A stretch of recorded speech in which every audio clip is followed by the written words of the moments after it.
When you're injured, you deserve more. Morgan & Morgan, America's largest injury law firm. Live from ABC 7, this is Eyewitness News. It's going to remind you of Rodney King in many regards.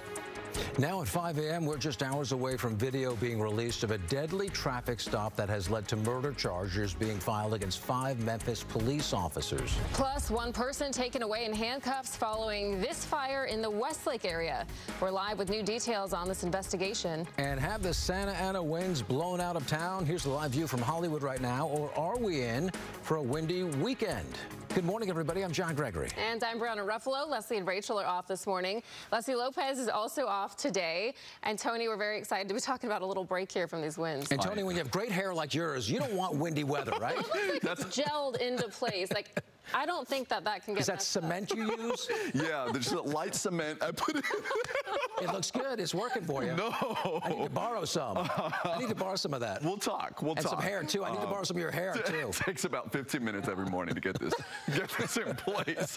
But yeah, I'm grateful that the winds are gone for sure for hair purposes. But no, I mean, we saw some damage yesterday, so it's good really to not be in those situations. We see this camera that was really shaking yesterday. It's moving a bit as we look down onto Riverside, where it is cold, 38 degrees. Our temperatures in many places is a lot cooler than it was yesterday. But there are some windy conditions. We're talking about maybe breezy. 12-mile-per-hour winds in Santa Clarita, 13 in Simi Valley, 15 over the Malibu Hills. No advisory level winds here that we're talking about, and a little bit over the Cajon Pass there. Later today, our temperatures are going to be really nice. 69 in downtown LA, Orange County, 72. In valley spots, about 70, mid-60s along our beaches, 50 in the mountains, and the high desert, 62. Let's get to traffic right now with Gabe Santos in Air 7 HD. Hey, Gabe. Good morning, Tony. We're up in Air 7 HD a little early this morning. We had word of a pursuit, a motorcycle pursuit going southbound on the 605. That is now over. CHP taking that person into custody. So we'll show you now a little bit of what we can see now. And this is the 10 and the 710. Things looking pretty smooth here. A little bit of volume building as you head over towards downtown. Now over to the maps in the IE, the Cajon Pass. We have that issue that we reported on earlier. This 4-car crash, the 15 south at the 138. Cars into the center divider, and that's causing a little bit of a backup now approaching the 138. So if you're coming from Victorville down south, that's going to affect you for sure. Over to the Caltrans monitor now, the 5 south at Paramount in Downey. Things looking pretty smooth through it there. Brianna, back to you. All right, Gabe, thank you. A man is in custody after a massive building fire in LA's Westlake district. Yeah, Eyewitness News reporter Eric Resendiz live at the scene with this developing story. Eric.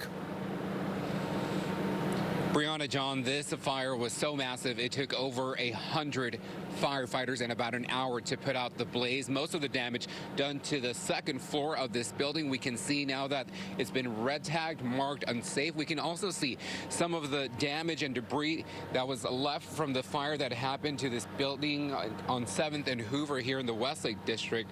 Now, eyewitnesses believe this fire was no accident. Take a look at this video. Some folks were left without a home and businesses were destroyed. Air 7 captured the inferno that took over this 2-story residential and commercial building.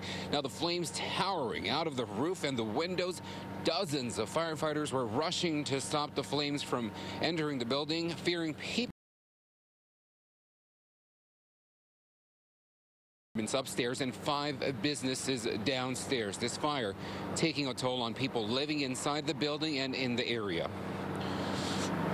Seems like the fire went pretty much everywhere on the second floor, which everybody that lives in the building lives on the second floor.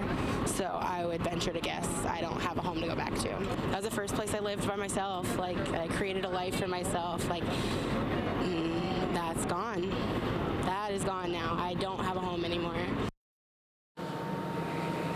It all started following a standoff between police and a man suspected of battery. That man was also captured on video, seen going back and forth between balconies, throwing items at police. It wasn't until the man jumped off the balcony that police took him into custody.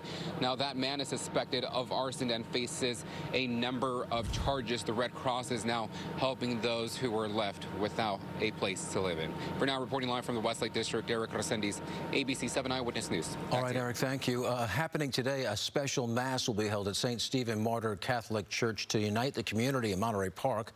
That mass begins at 6. Meantime, the community will also gather tonight for a candlelight vigil. Vigils have been held every night since Saturday's mass shooting. Tonight's unity prayer will be held outside the Star Ballroom Dance Studio. It starts at 5 p.m. And a donut shop in Arcadia is fundraising for the victims of the Monterey Park mass shooting.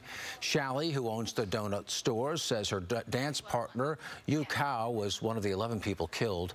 The two danced together at the Star Ballroom for close to 15 years. Shally says Kao was shielding his wife from gunfire during the shooting. Arcadia Donuts is going to continue to raise funds through at least the end of the week or until they sell out of donuts each day. The store opens this morning at 5:30. Heavy hearts in the city of Orange as family and friends remembered Elliot Blair. The Orange County lawyer died while on vacation in Rosarito, Mexico earlier this month. Mexican investigators say he fell from a third-floor balcony, but his family believes he was the victim of a violent crime. The world has lost an incredible person, incredible human being who wasn't judgmental, who really helped anyone who needed his help. He stopped what he was doing to help them. The family says they hope to have Blair's body back home by Monday.